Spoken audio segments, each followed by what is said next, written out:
Okay, I think we're going to get started. And if people trickle in, we will catch them up. So I'm Eunice Kim. Welcome to I think this is our 5th weekly meeting on the Our Salem project focused on policies. I'm the Long Range Planning Manager with the City of Salem, managing the Our Salem project. And with me today are a few other folks from the City of Salem. I just want to let them introduce themselves, Austin, Rob, and Patricia. Hi, I'm Austin Ross. I'm a long-range planner with the City of Salem. Hi, I'm Rob Romanak, and I'm a Parks Planner with Salem Public Works Department. And I'm Patricia Farrell. I'm the Parks and Natural Resources Planning Manager for the City of Salem. So today you're going to hear from all of us. And I'm going to kick it off today by giving an overview of the Our Salem project and where we are in that project. And then kind of walk through 3 kind of sections today. So the first section is really going to focus on draft policies that we have developed through the visioning process of this project over the last 1.5 to 2 years. And then the second part is going to be new policy ideas that we have researched from other communities. What are they doing in terms of parks and recreation, and do they make sense for Salem? And then ask for your ideas. We welcome any questions that you have. Feel free to drop them in the chat and we will answer them as we go. So today's meeting, if I didn't say, is focused on parks and recreation. That's why Patricia and Rob are here. So just as a reminder, the Our Salem project is a multi-year project to update our comprehensive plan. That is the high-level goals, policies, and map that really provide the framework that guide how we develop and grow in the future in the Salem area. It's really an opportunity for us to manage that growth, as we've been seeing a lot of development in recent years, and to really understand what are our priorities related to growth. So the comprehensive plan touches on everything from housing, economic development, transportation, parks and recreation, and the environment. So it's big and broad, and it's really the framework, again, that guides future development in the Salem area. So this is a map hopefully you're familiar with. The black dashed line is the Salem city limits, but the comprehensive plan also covers the unincorporated areas of Marion and Polk County, the gray area that is called our portion of the urban growth boundary. So this is the area when people talk about 60,000 more people by 2035. Those aren't the people that are just going to be in the city limits. It's also in the unincorporated areas of Marion and Polk County. So we're expecting a lot of growth, and this is really, again, our opportunity to plan for that growth. So where are we in this multi-year project? We have reached a major milestone in the project just last month. We had been doing visioning throughout the community over the last 1.5 to 2 years, talking to you all about what your priorities are for housing, for transportation, for parks, and we rolled those up into goals that we put in a vision document as well as a proposed comprehensive plan map. We brought that all to the City Council in March and asked them for acceptance. This wasn't a formal adoption process. This was us checking in with the council to see, are we headed in the right direction? Is this the general framework that we should be working on in terms of future details? They did accept that vision in March, and so now we're working on all of those details. There are a lot of details. We're working on the zoning map, the zoning code, so the actual regulations, as well as policies. And today's meeting is really focused on policies, both refining policy ideas that we've heard and have already captured in the vision document, as well as adding new policies that make sense for Salem. So again, this is kind of the 5th meeting that we've had on different policies. We've talked about housing, transportation, economic development, and community engagement and equity. And if you're interested in other topics like public facilities or natural resources, we have a couple more meetings ahead. We're meeting every Wednesday at noon and at 5:30. The material is the same, so whatever time works best for you. We'll be focusing on different topics. We do have a placeholder meeting right now for May 19th, where we don't have a topic assigned. So we may use that as kind of a question answer. So please keep that on your calendar. We'll let you know what that topic will be. So as I mentioned earlier, the meeting today is really focused on 3 different sections. And for each section, we're going to present different policy ideas that we have. And then we're going to ask for your input via text or on your web browser. And then again, you can put questions in the chat. The policy ideas that we're presenting today are a very small sample of the longer list of hundreds of different policy ideas that we've heard and that we've drafted. And those can be found on our project website. So while this is meant to be really interactive, if you have questions or ideas, let us know. I just want to let you know there's also a lot more information on our project website. So we're trying something new we started doing as part of these policy meetings to get input directly and interactively through these meetings through some polling. And so you can use your phone to text us answers to 22333. And if you text my name, Eunice Kim 347, you should get a response back that says, welcome to our session. Or you can use your web browser, and the link is in the chat. It's pollev.com/EuniceKim347. And you'll see the questions as we get to them pop up on your screen, and then you can answer. And then as we go through each question, your screen should automatically refresh. So if you're watching online through our YouTube channel, you're welcome to participate as well. And again, if you have questions, just please drop them in the chat. So we're going to practice this to make sure that the interactive polling is working. If it's not working and you have some technical difficulties, please let us know in the chat and we'll hopefully be able to help address those questions or problems. So if you want to try this out on your phone or on your computer, A means it's working, B means it's not working.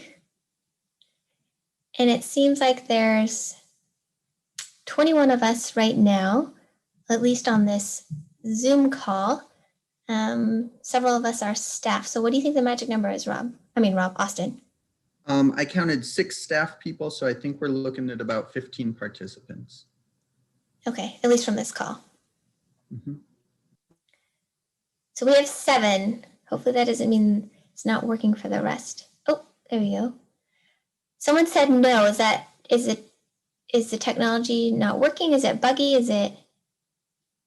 Or were you just testing out if no worked? Oh, okay. And you can change your answer. So when we get to questions and we ask, do you like this idea or not, you can change your answer between yes, no, and unsure. And just give it maybe one more minute to make sure folks can vote.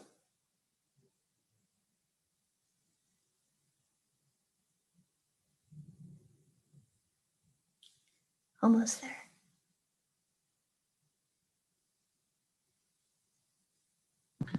I think that's everybody. Okay, great. So there's a lot of planning going on in the city beyond the Our Salem project, and a lot of them interact with what we're doing, and so we're collaborating across the city. One of the things that Patricia actually is leading is the Climate Action Plan. That plan is really focused on ways that we can reduce our greenhouse gas emissions, as well as how we can build a more resilient community. And so there will be actions related to parks and open space I anticipate coming out of that Climate Action Plan. And so we will coordinate the input we get from that planning project as well as this one to make sure that, if there's things that come out of that project that should be policies in our Salem, we will incorporate them and vice versa. As part of this project, we're also, while we're capturing a lot of information related to parks and in open space in particular, the actual update to the Comprehensive Park System Master Plan will happen after the Our Salem project. So we will have goals related to parks in the comprehensive plan when we update it through this project, but we anticipate the more detailed policies and project lists and locations and things like that to actually be done through the update to the Comprehensive Plan System Master Plan, which again will be updated after the Our Salem project. And there's a ton of parks planning happening at different parks. Specific master plans for example, what do you want to see in a specific park in a specific location? Those are called master plans, and that work is ongoing.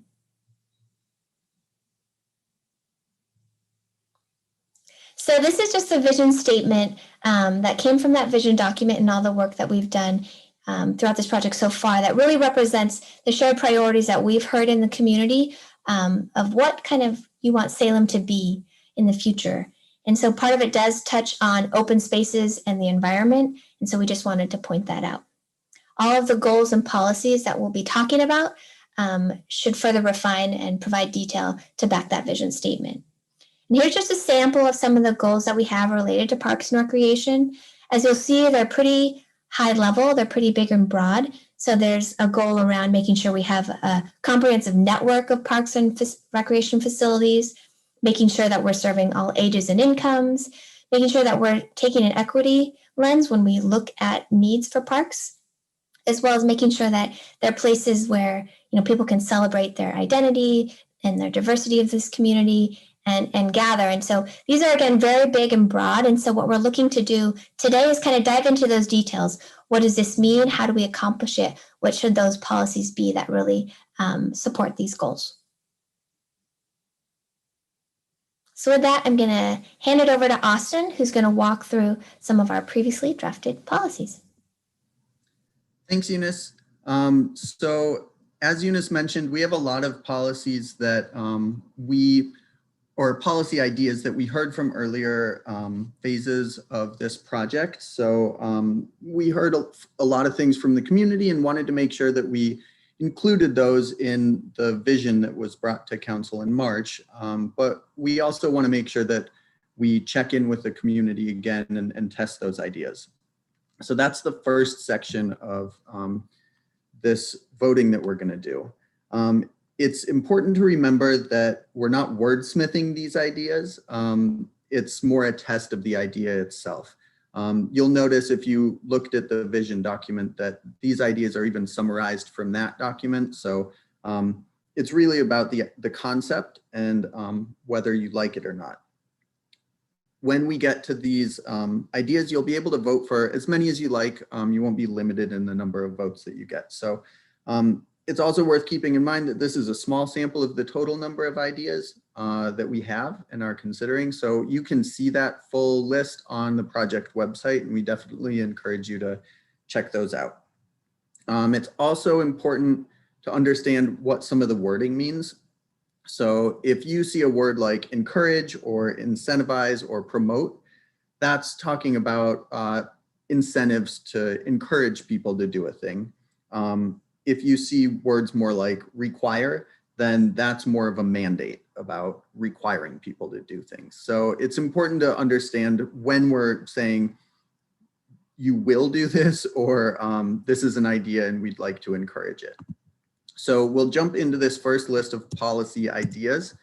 And this one is about opportunities in parks and rec. So the first one is about just having a comprehensive network of parks and rec facilities to serve our growing community. The one about diversity is about providing different types of parks in that comprehensive network and meeting the needs of all ages and abilities in our park system. The one about innovation is about pursuing new types of parks. So whether that's a pocket park or a linear park or some other type of park that we don't see a whole lot of in Salem now, maybe there's room to fill a need in the community by exploring some of those different park types. I see a question about what is a linear park type. Or a linear park. That's a great question. So that could be something more like a trail, or it could be an on-street or near street type of park that has amenities, facilities that could include like a multi-use path, that sort of thing. But it's still more of a park or recreational facility rather than a transportation facility. And then the last one is about trails. And so it's about expanding our network of trails throughout Salem, making sure that people can connect from places to places, especially parks to parks. So we'll jump over to the live poll here. And like I said, you can vote for all of them. You can vote for one or two of them, as many as you'd like. And hopefully your polling updates and we'll see those votes coming in on the screen. So while people are voting, I'm going to jump back over to this policy page so you can make sure that you're keeping those ideas fresh in your mind. And I also see a question that says, are there park goals about increasing the urban canopy and supporting wildlife? That's a great question. I know that we do have goals related to our tree canopy cover in Salem. I think those are included in our environment and natural resources goals rather than our parks and rec goals, but there's definitely some overlap there. So I appreciate that. And I think same with the supporting wildlife habitat types of policies. Those would also be next week in our natural resources and environment policy meeting.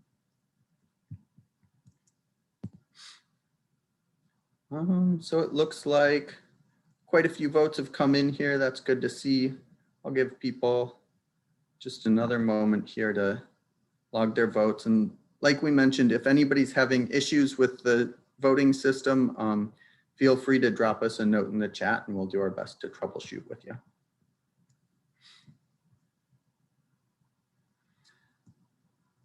All right, I'm gonna head to the next group here. So this one is still about opportunities. It's just different policies about opportunities. So the first one is about equity and making sure we have an equitable distribution of parks in Salem. So prioritizing underserved areas when we're looking at creating new parks or recreation facilities. The one about natural open space is about making sure we do leave some natural spaces within our parks areas, either for recreation or to help protect the environment and provide habitat. The one about the Willamette River is really about promoting the river as a recreational asset and making sure that we're facilitating recreation on and adjacent to the Willamette River. And then the one about land is coordinating with developers and property owners about opportunities to acquire land for new parks. So whether that would be when a new subdivision gets created or new areas start to be developed, making sure that we're working with the people developing those areas to see if there are opportunities for new parks to be created. So we'll jump over to the poll on this one again. Same thing, vote for the ones that you like. And I see Patricia, do you want to speak to the canopy goals for each park? Yeah, I just put in the chat that we don't have specific goals for each park. We have an overall tree canopy goal for the city. And what we've been doing over the last several years is we've been doing a lot of planting in individual parks, especially in neighborhoods that have low tree canopy. So we're kind of starting with parks as our first planting locations, but we don't have specific target goals for those parks. Thanks, that's good clarification. So it looks like people are getting their votes in there. That's good to see. Give everybody another moment or two.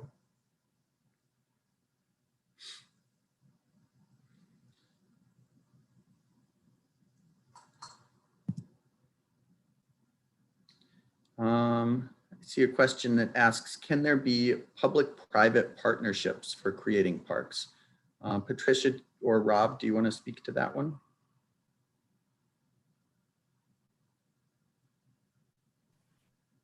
Sure, we're actually looking at a couple of instances where we are going to do some, potentially some developer will do the initial development of the park rather than waiting for the city to do it, which often can take quite a number of years. So it would be kind of a streamlined way to get a park initiated early on. Otherwise, we've had some interest in some public-private partnerships, but they haven't really gone past just the initial inquiry phase about that option. So it sounds like it's a possibility, but yeah. Thanks, Patricia. All right, let's jump to the next group of policies. These ones are about connectivity and access to parks and recreation. The first one is about active transportation, so connecting parks and recreation facilities via off-street networks of trails, as well as on-street bicycle and pedestrian facilities. But it's about making sure people can get from park to park, so whether that's a neighborhood park accessing a more regional park or something like that. Pedestrian access is about making sure we have the pedestrian infrastructure needed for people to reach our parks and open spaces and recreational facilities. So should we have a policy about prioritizing our pedestrian routes to those locations? The one about transit access is similar, making sure people can access our parks via transit and locating recreational facilities in areas, especially new facilities, in areas where public transit is there or can be extended. And then the last one is about coordinating with property owners to increase public access to privately owned open spaces. So that could mean like a plaza that's on public, private property, but is maybe accessible to the public or something like that. So let's jump over to the poll. I'll let the voting get started over here and then jump back to the policy ideas so you can see them. And it looks like we have a question that says, isn't the playground in the southwest corner of the Salem Health property, old site of Howard Hall, an example of a public-private partnership? Robert, Patricia? Yeah, well, to my knowledge, that is not a partnership. That playground is quite lovely, but it's not. I don't believe the city has any involvement in that at this time. All right, thanks, Rob.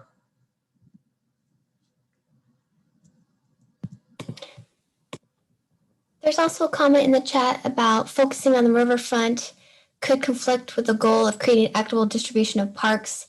It is often a pitfall of many cities to invest more in parks in well-off neighborhoods. We appreciate that comment. There's more. I just want to make sure we're not missing all the questions. Thanks, I appreciate that. There's another question about a pending land sale in my neighborhood. How can I keep track of how the land will be used? We have two different, and I'll drop them in the chat. We have two different ways you can search either a land use application. You can search, we have a mapping one and a kind of like a dashboard. So I'll drop those both in the chat. Thanks, Eunice. Yeah, good points.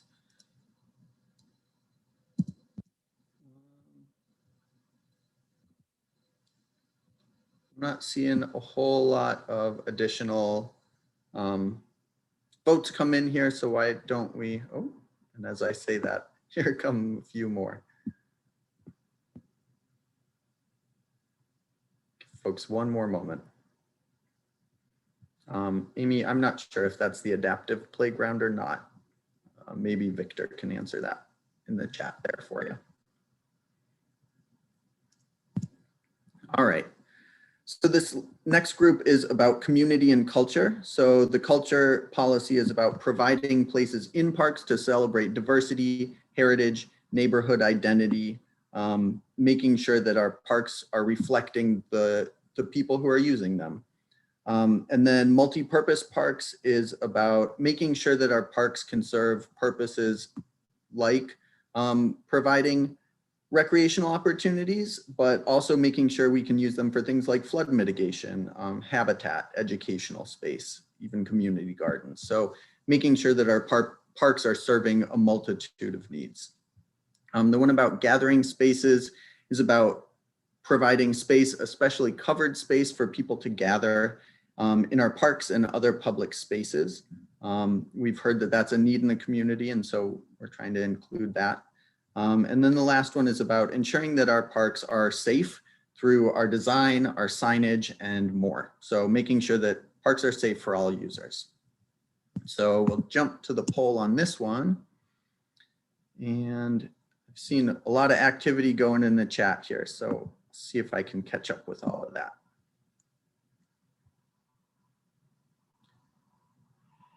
I see a comment that says, it seems that Central City residents enjoy far more park spaces like the earlier commenter. I would love to see more parks in less well-served parts of the city. I think that's a good point. And I think that that gets at that equity policy that we shared earlier. And that definitely resonates. So thank you. And then looks like Patricia responded in the chat as well. So just for those watching on YouTube, I'll read Patricia's answer. She said that we try to acquire property throughout the city. It depends on willing sellers. We just acquired a property on Fisher Road and Hazel Road. Fisher Road Park and Hazel Road, both in Northeast. More inclusive play options in city playgrounds. That's a good point. And that's something we've heard. I'm not sure if I think we have maybe a new idea about using universal design in parks, but maybe Rob can speak to that too. Yeah, we do. And I think I'm going to speak about that in a few moments, but I just want to highlight that we are working on multiple individual park master plans right now. One of those is Gear Park. And at that site, we are proposing an inclusive playground there. That's a community park that would serve a large portion of the city's residents. That's going to City Council in May, I think May 24th. And if adopted, we're going to get going on that one right away. Great, thanks, Rob. And if anybody's a little unclear about the intent of any of these policy ideas, feel free to ask questions or let us know, and we'll do our best to give more information too.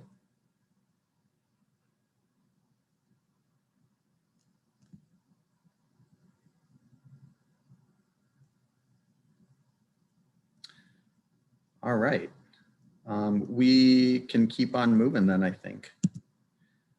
So this is just an opportunity for folks to share any additional questions or comments they have about these previously drafted policies, or if you have any other ideas that you haven't seen in these, we can either tell you if they're coming up in our new ideas or whether they're something that we could consider in addition. So I'll give people just a moment or two to ask questions.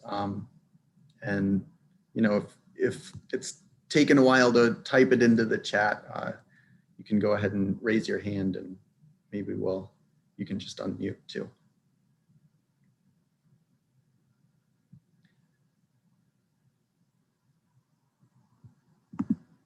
I know it takes a minute to type, so I'm giving folks a little bit of space here.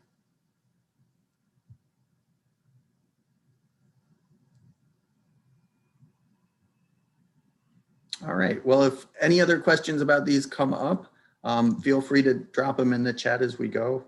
Here are a couple. I was jumping the gun there, I guess. So here's a question that says, how is the pedestrian and bike trail from Bush Park to Minto Brown coming along? Does it look like it may happen in the near future? Rob? Sure. Yes, so that we do have a trail that connects Pringle Creek Park, which is near Bush. You know, it's a close block off.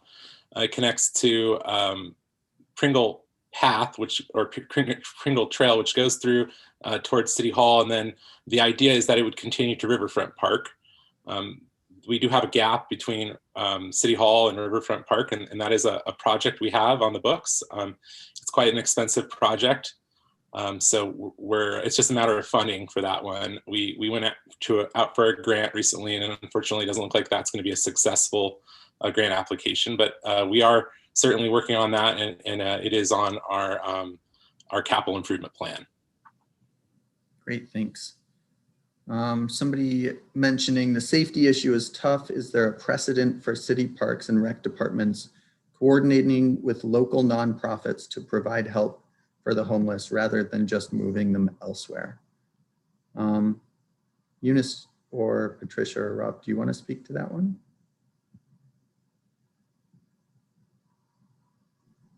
Yeah, I know that there is direct contact and outreach to people that are staying at Cascade Gateway and Wallace Marine at this point, the nonprofits, and Eunice, maybe you know the name, the nonprofit group, but they are doing specific direct outreach to people that are living in parks and also elsewhere on the streets as well.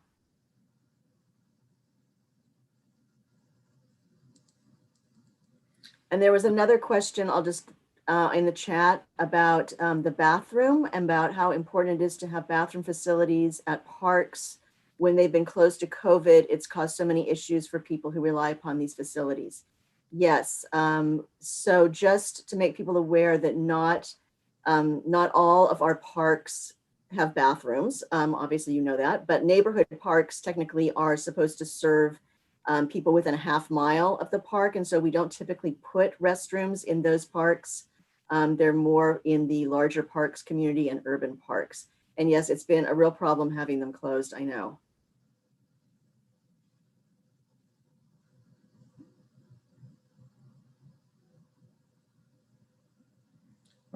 So one more question about what would it take to get restrooms in some of those smaller parks, I'm guessing.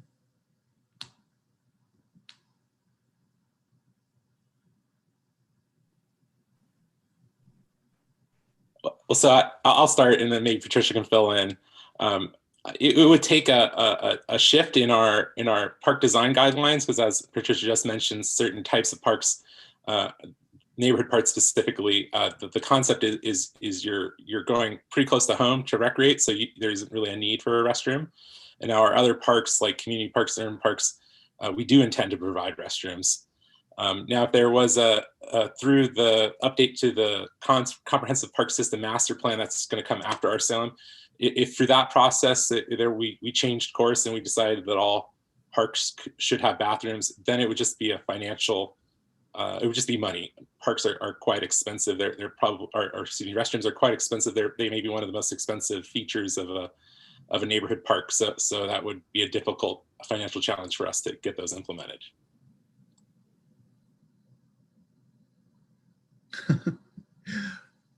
And we appreciate that comment.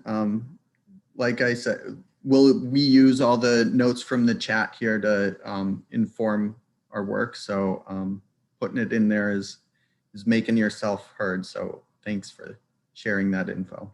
And just so people are aware, we've also been posting the text from these chats on the project website after the meeting, so that record is online as well.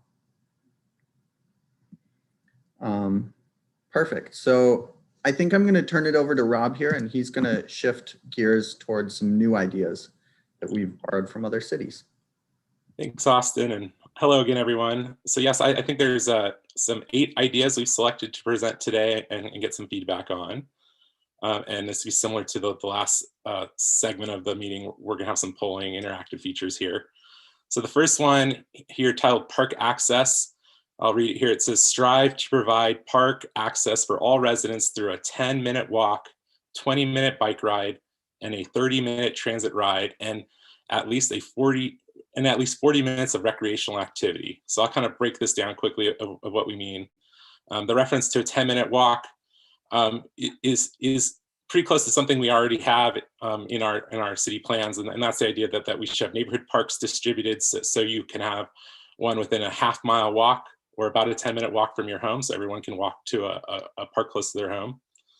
The 20-minute bike ride would be a reference to a community park, so more like not a regional park, but a park that may have more types of facilities, maybe a dog park and maybe organized recreational fields. So you would be able to access something like that within a 20-minute bike ride.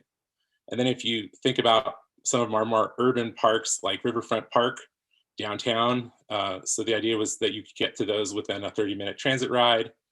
And then for all those types of parks, there'd be a reason to go there. You would be an expectation that there'd be enough to keep you and different people in your family, different age groups busy for up to 40 minutes of activity. So that'd be at every park. So I think we're switching here a little bit. So instead of just saying yes, I think the question, Austin, you can fill me in, but is yes, no, or unsure? Yeah, that's right, Rob. So on these ones, you get one vote, and it's either yes or no or unsure. And if you're unsure, feel free to drop in the chat why you're unsure. If it's just a clarity thing, or if it's more about a comment that maybe you're not sure if this is right for Salem, we'd still love to hear that. And you can change your vote if you learn more and you decide to change your mind.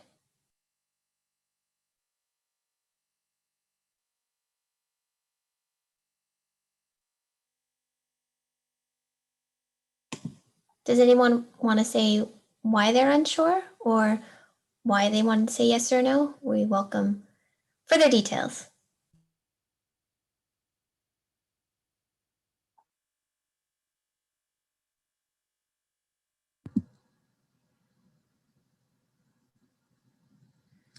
All right, well, I think that's most of the group there. Should we keep moving, Rob? Yeah, let's go on to the next one. Okay, so this one circles back to some comments earlier in the meeting about inclusive playgrounds. So universal design is the title of this one, and it would be to design our parks and recreational facilities for universal access and multi-generational use. Universal design is a concept, it is a design-oriented concept where you prepare buildings, or in this case, parks, to be used by a wide spectrum of people. Just automatically when they arrive, it's very intuitive that the place has been prepared for all different kinds of people, whether that be different aged people or people with different abilities or disabilities. And so this could be applied to the playground with the idea that you would develop playgrounds to be inclusive, so that, you know, so maybe a child with autism gets a similar play value out of it as anyone else would. And I also probably want to highlight that this specifically is more than doing what is required by the city under Title II of the Americans with Disability Act. So this is kind of going above and beyond that and just being thoughtful when we design our parks, that we're being inclusive for everyone's needs.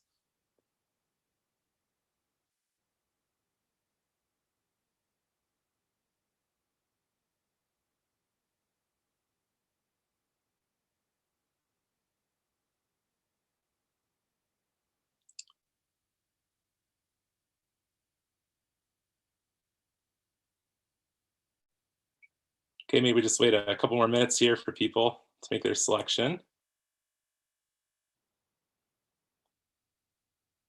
Yeah, if you need any more clarification, or if there's any questions about this one, please let us know. I'd be happy to answer them.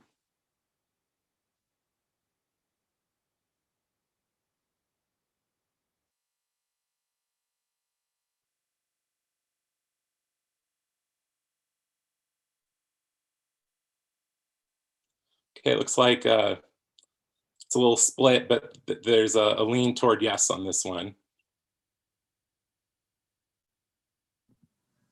Rob, it looks like we have a question there. A couple of questions now.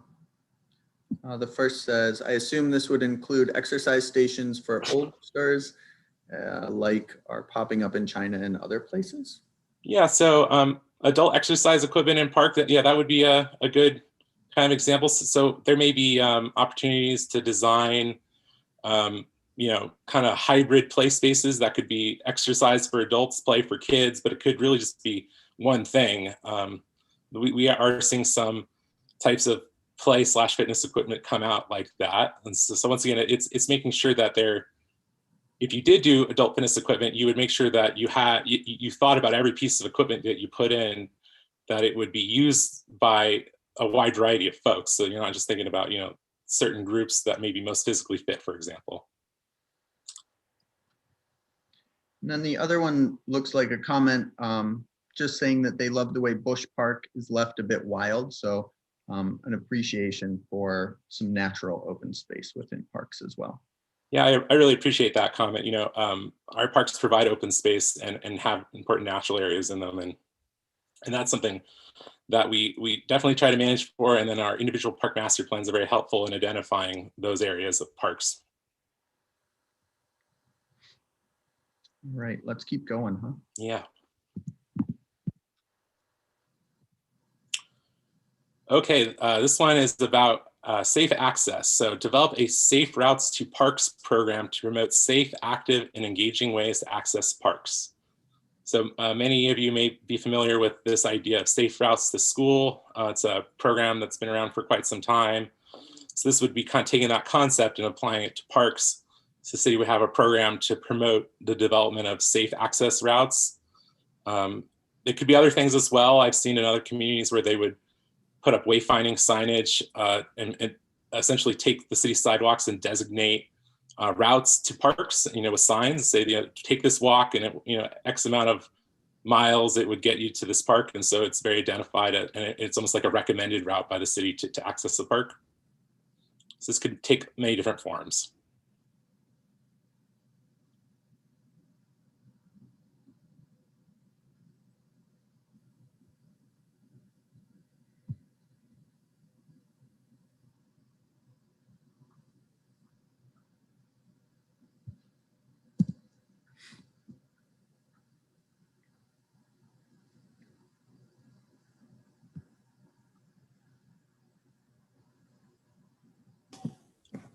While we're waiting, there's a comment in the chat about like to see paths around playgrounds or other spaces so adults can exercise while the kids play, and liking the comment about Bush Park having natural area.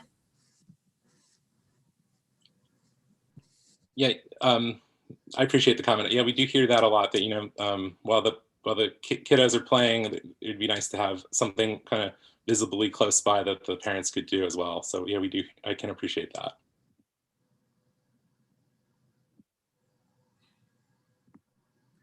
Another question here about safety. Has it ever been discussed to provide lighting on some of the walking routes throughout Minto at night?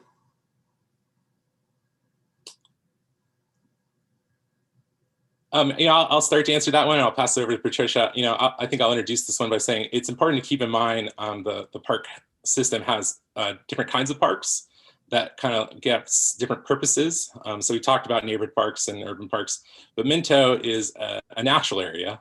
And so it's partly managed for its wildlife and its natural values. And I think lighting at night would be, first of all, the park is closed at night, and lighting at night would be counter some of those objectives. I don't know if Patricia have anything to add. No, you covered it, Rob. Thanks. And I'm seeing another question that says, since schools and parks are often located nearby one another, wouldn't safe routes to schools also accomplish the purpose of providing safe routes to parks? I think that's a fair comment, and I think in some cases it does, but I would, not in every case. So there's plenty of parks we have that are not associated with the school campus, and so there's some work certainly that could be done to improve access to those sites.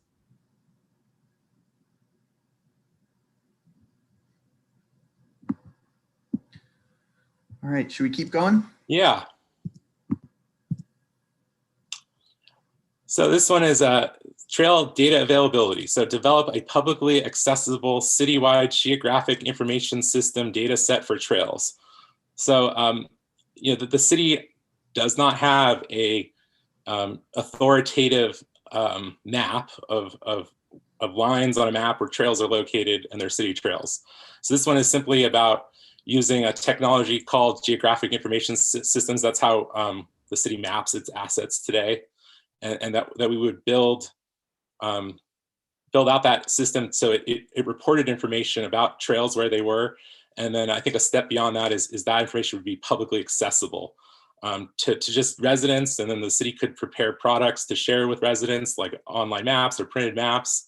But also it could be data that could be captured by app developers and other private parties for their products. So if it would be a, you know, like a just basic example, Google Maps could display trails and things like that.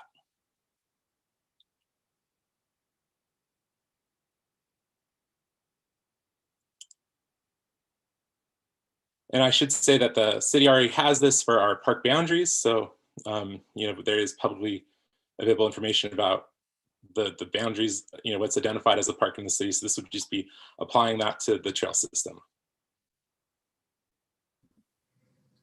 Rob, we have a question asking if the All Trails app already does this, or if there are other apps where you could find city trails.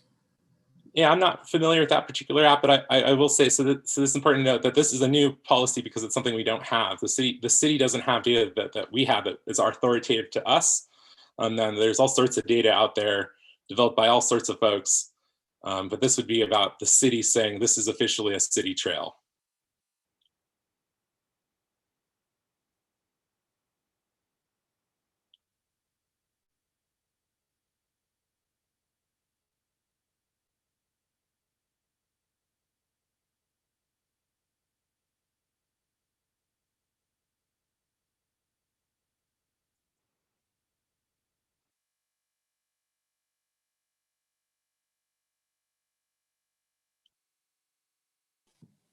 So there's a comment here that says GIS data is often a difficult interface. If this was able to be accessed more easily by public members rather than app developers, it might be more exciting.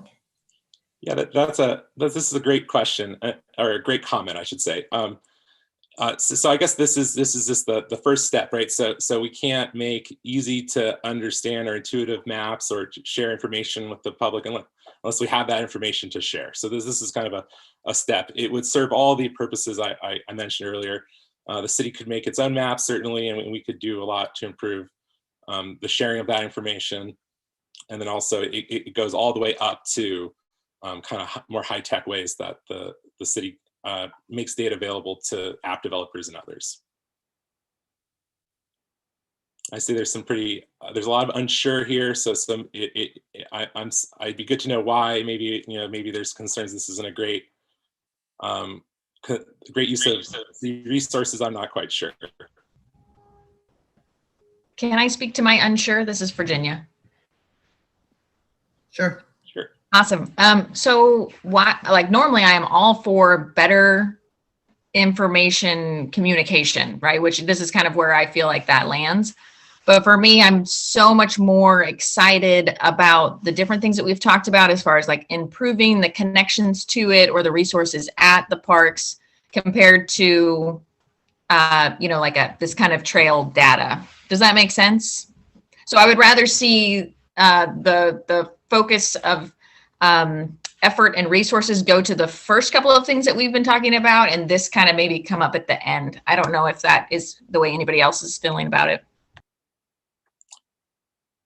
So is it fair to say that maybe the unsure there is that you're hesitant to say yes to everything because it kind of, you feel like there should be some priority to some of these items, like just getting the trails built? Yes. Yes, that's a great way to say it. Thank you. Yeah, Eunice or Austin, I don't know if you want to chime in. I think it might be important to speak to the planning horizon and kind of how long our Salem vision is intended to serve the city. I think that's Sure. important. Yeah, that's a good point. I mean, there are other comments in the chat about kind of the cost being a reason for people saying unsure. So the comprehensive plan is really meant to be very long term. We're talking 10, 20, 30 years. We don't kind of make these updates to the comprehensive plan very often. It's been decades that we've done something like this. And I think, and Rob, correct me if I'm wrong, the comprehensive parks system master plan also is not a updated every year sort of document as well. So this would kind of set it as one policy that, at some point through implementation, we would prioritize how we actually do things. And the same goes for the comprehensive plan. We do plan to have an implementation kind of plan that goes along with it that helps us prioritize, because we will have goals and policies across all topics. And we can't obviously do everything at once. And so I appreciate that question. But we are trying to think long term. Hope that helps. Yeah. So I'm seeing pretty mixed reactions to this one, and that's really good to hear. I mean, this surprising, but in a good way for us. Should we move to the next one, Rob? Yeah, Austin, you ready to go? Yeah. So incorporation of art. Coordinate with the Public Art Commission during pre-design and design phases of new and renovated parks. So this is something that we have heard a lot of interest from community members about collaborating with the Salem Public Art Commission to expand the city's art collection into city parks. And so this policy is largely to kind of take that and make it a formal policy, instead of something we just think about doing.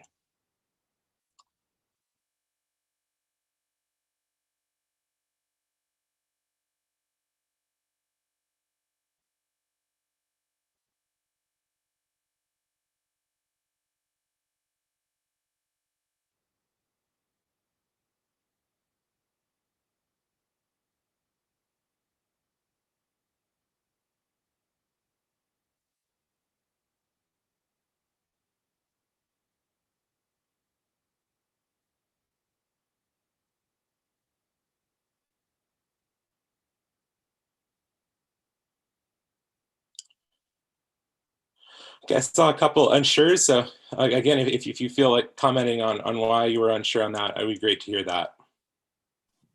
There's a question to if there's a cost to it. So, and the comment is they'd rather, pay for new trees than art, perhaps. Yeah, those are fair comments. So this policy is simply to allow the art to be placed in parks. And I don't know if it would be park development funds or if it would be the city's art commission has their own funds that they have as well. So I'm hearing that it should not be park funds. That's from some of these comments. Patricia? Yeah, I just wanted to add that we could look at both temporary art as well as permanent art. And this also ties into having kind of more culturally diverse parks as well. But as far as the maintenance, maintenance is a cost. If it was a permanent structure and it gets vandalized, it comes back to parks general fund to maintain and take care of those often.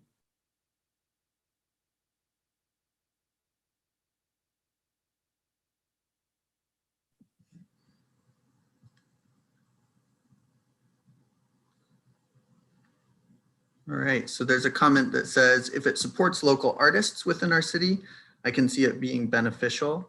Otherwise, it's very cliche and makes us just follow in the footsteps of other cities without much proven benefit. So Yeah. I guess the idea is making it tailored to helping local artists. And I think that because some of these ideas are from other cities, if they have enough support, we would tailor them to Salem and Salem's needs.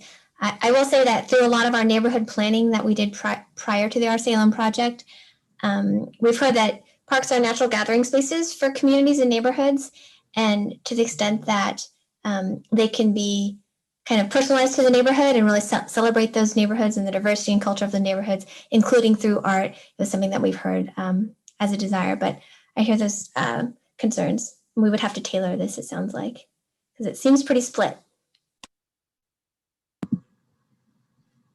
All right, let's move on. Yeah.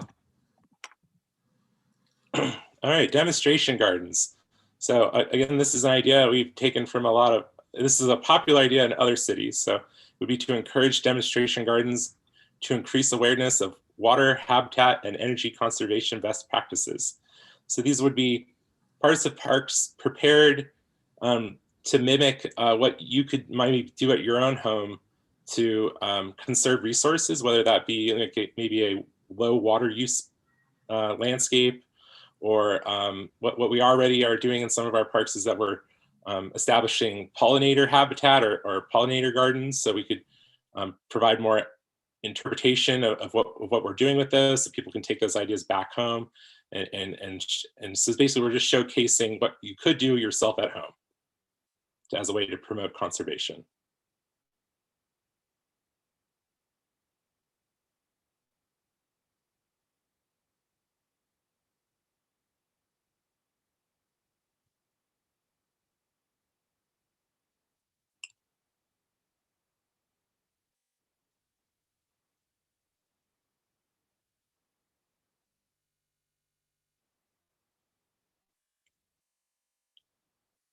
So I see a little bit of a mix, but quite a few no's and some yeses as well. So that's I should say that this wouldn't be for every park. It would only make sense at sites where you're trying to showcase it to a large audience. So I'm thinking this would not be something we would do at.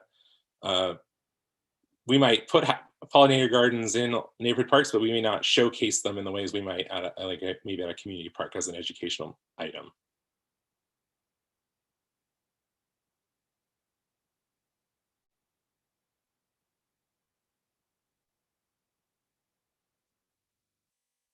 Okay, I see a comment that demonstration gardens are a nice idea, but maybe not as a policy statement. Yeah, I think it's important. So if it's not a policy, it's not on our radar to do it. So I think that it's more about kind of giving staff their marching orders of what we as a city want to see in our park system.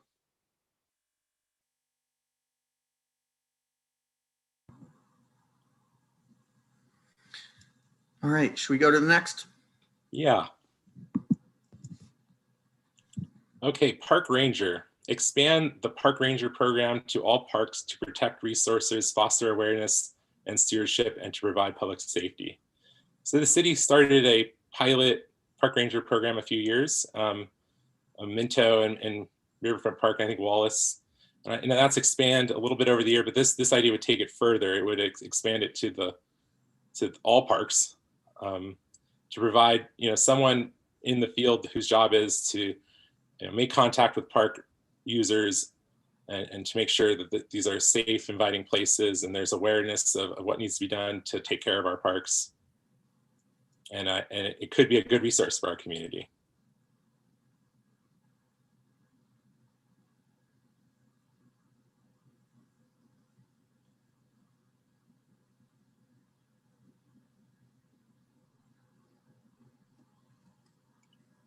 I should probably point out that there's an ongoing program cost to something like this. We're talking about employing people. Certainly there's a cost associated with this policy.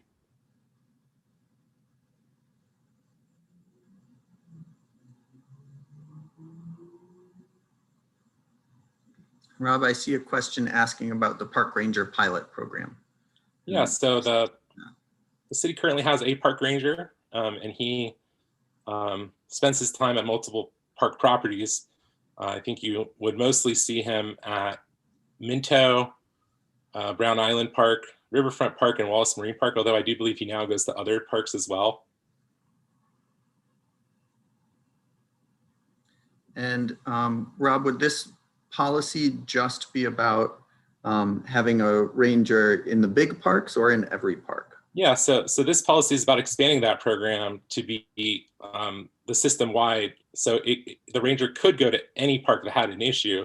The rangers may not regularly visit neighborhood parks, but they could be called to an issue, or they may have sporadic patrols. And then, our more used parks, kind of the more urban parks, there may be a regular presence.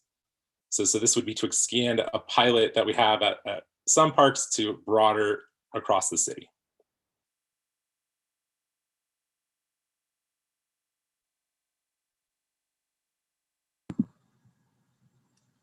All right, looks like the votes are in. Yeah, okay.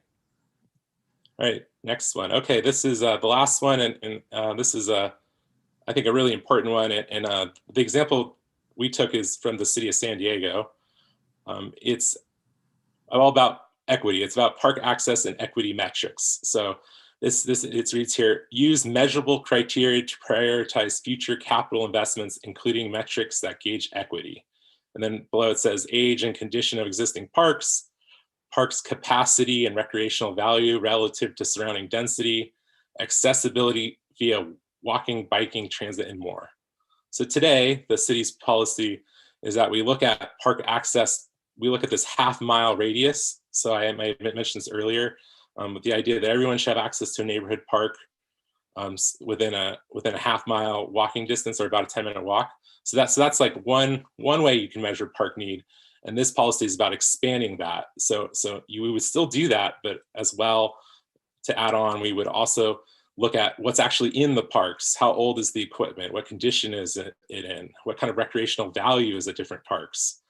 We could look at things like how many people does each park roughly serve, by looking at population density. A park on one side of the town might have multifamily housing around it, and so the need for that park might be different than a park on the other side of the house or other side of town that has a less dense single family service area.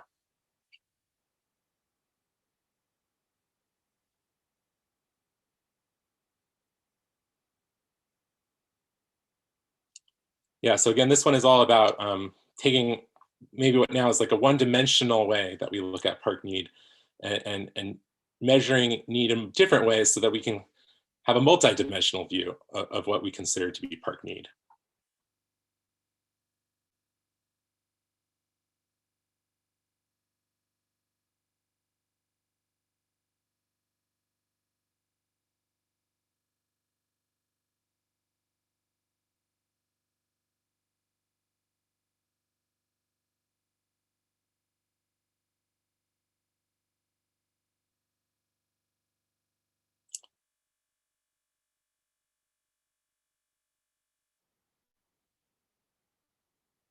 So there's a comment here I'm going to read. It's in the chat. It says, there are many of these policy ideas, demonstration gardens, public art, park rangers, that are good ideas, but I fear they may divert resources away from the more important policy ideas such as connectivity, access, and safety. Giving people access to safe and diverse parks should be priority number one, and I hope that is reflected in the resources used. So I think that that's a great comment. And again, this particular policy is about a tool, building tools for the city so we can better prioritize those resources toward the investments we make. But that's a great point about overall priority.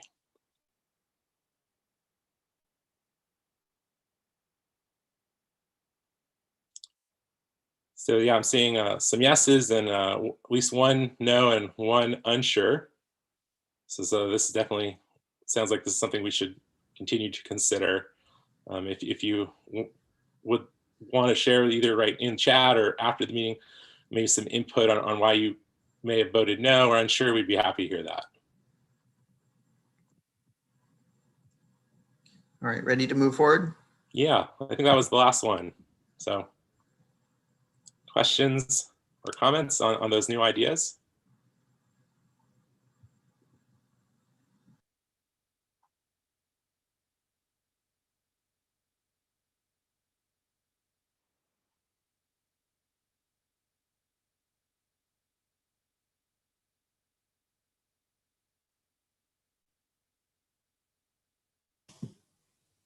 Just as a reminder, this is, I think, what, eight ideas, Rob, out of 2 or 3 pages of new ideas related to parks that we have on our project website in the packet that talks about all of these policy meetings. So please feel free to take a look at that. And it is connected to our survey as well, which I'll talk about in a second.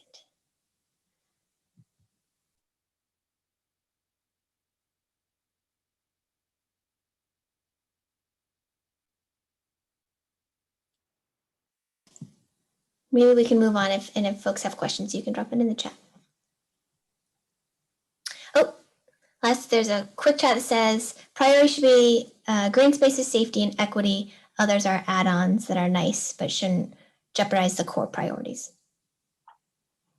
Appreciate that comment.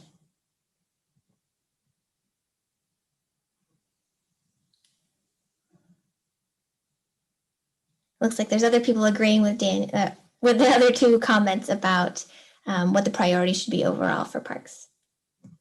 If there's any kind of new ideas or other ideas or questions, oh, and there's another one that agrees with that. This is your opportunity to, you can unmute if you have a new idea, you can drop it in the chat. Is there anything we're not thinking of?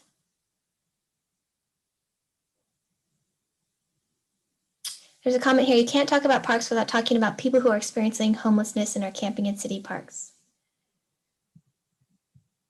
Yeah, I think that's an important topic, and I know it's one that City Council has been grappling with. I don't want to speak for the council, but I know they're trying to kind of strike a balance between providing space for folks who don't have homes and are experiencing homelessness with ensuring that our parks are safe for the community.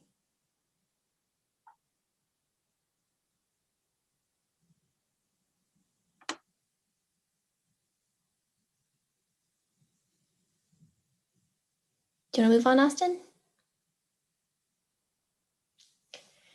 So as I think I mentioned earlier, we are doing a lot of outreach on these policies over the next month or so. We've been trying to talk to community groups, doing these weekly meetings, and we have an online survey. We'll then take all of the input that we get and revise and add to our draft policies, and then present that back to the community. The goal is to bring all of the policies, the goals with the whole Our Salem project through the adoption process by the end of the year. These specific policies or policies specific to parks and recreation will be carried forward to the update of the Salem Comprehensive Parks Master Plan update that will follow the Our Salem project. So this is just a snapshot of our project website where you can see our policy survey that's in English and in Spanish. And this is our cityofsalem.net/rsalem is the project website where we're constantly adding information. So please feel free to bookmark that and check back. So policies are just one aspect of the project that we're working on now. As I mentioned early on today, there are other things that we're working on in addition to that. So we have a new interactive map that we just launched on Monday where you can look at a specific property or look citywide or look in your neighborhood and see what is being proposed in terms of zoning. And if you want to comment on that, you can drop a pin and say, I agree with this, I don't agree with this, this is why, this is what I would rather see there. We have that up now and we'll have that up for the next month or so. So we'll use that information to help inform our zone changes. That again would be combined with the whole Our Salem project and brought through the adoption process by the end of the year is the goal. In addition, we have a zoning subcommittee that has its first meeting Friday at 12 to noon. That zoning subcommittee is pretty focused in terms of its charge. It's really looking at 6 zoning options that would reduce greenhouse gas emissions related specifically to transportation. So if you're looking at specific rules or regulations for in terms of how tall a building should be, what should be like the minimum density that you can build housing. And so these are 6 ideas that you can also follow on our project website. And the first meeting again is Friday, 12 to noon. You can attend and you can participate. There will be a public comment period at the end of that meeting. So all the information of how to register and how to participate is on our project website. And also there's a question about dropping the link to the new zoning map online. If you could do. I can't do that without. I will do that. I will do that closing the after presentation. Yeah. I will do that. And this is just the project website and my information. So if you have any questions or comments or you think of something later, feel free to call me or email me anytime. If there's any way you can pass on the word, what we're working on and how people can participate, that's always very helpful. We're trying to make sure as many people know about this project and have the opportunity to weigh in as possible. Or if there's groups that you're involved in and you'd like us to come talk specifically to that group, we're happy to do that. So I'm going to find that link to the map and drop it in the chat. But if there's any, Shelby's on top of it. There it is. Yeah, if there's any last questions or comments, feel free to unmute or drop it in the chat.